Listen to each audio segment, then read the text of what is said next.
Afin de réaliser une meringue italienne, nous avons besoin de blanc d'œuf, d'eau et de sucre semoule. Cette meringue se construit en versant un sirop de sucre chaud sur des blancs montés. On obtiendra alors une meringue souple, plus ou moins chaude et brillante. Pour commencer, disposez dans une russe l'eau et le sucre semoule.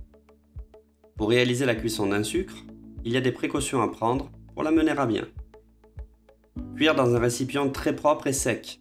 Souvent, il est préconisé un poêlon en cuivre, mais l'entretien est fastidieux. Évitez de remuer pour éviter que le sucre masse, c'est-à-dire engendrer la formation d'une masse opaque et visqueuse.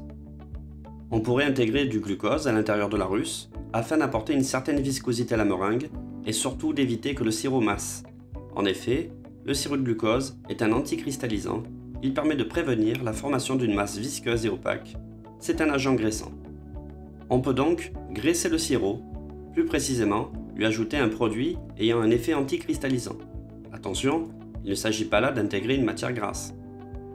On pourrait donc intégrer du sirop de glucose à l'intérieur du sirop. Durant la cuisson, le sucre va passer par de multiples stades qui portent tous un nom, comme le petit boulet, le boulet et bien d'autres encore. Toutes ces appellations correspondant à des températures bien précises que le professionnel sait identifier. Pour les températures bien précises, contrôlez la cuisson avec un thermomètre. Lorsque le sirop arrive à 110 degrés, commencez par faire monter les blancs.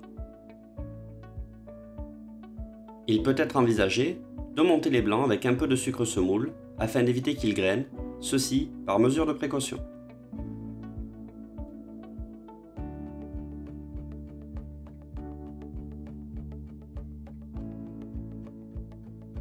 À la température désirée, en fonction des productions, 118, c'est-à-dire au petit boulet, ou 121 au boulet, arrêtez la cuisson du sucre. Versez lentement le sirop dans les blancs, soit versez-le en plusieurs fois et battre l'ensemble rapidement.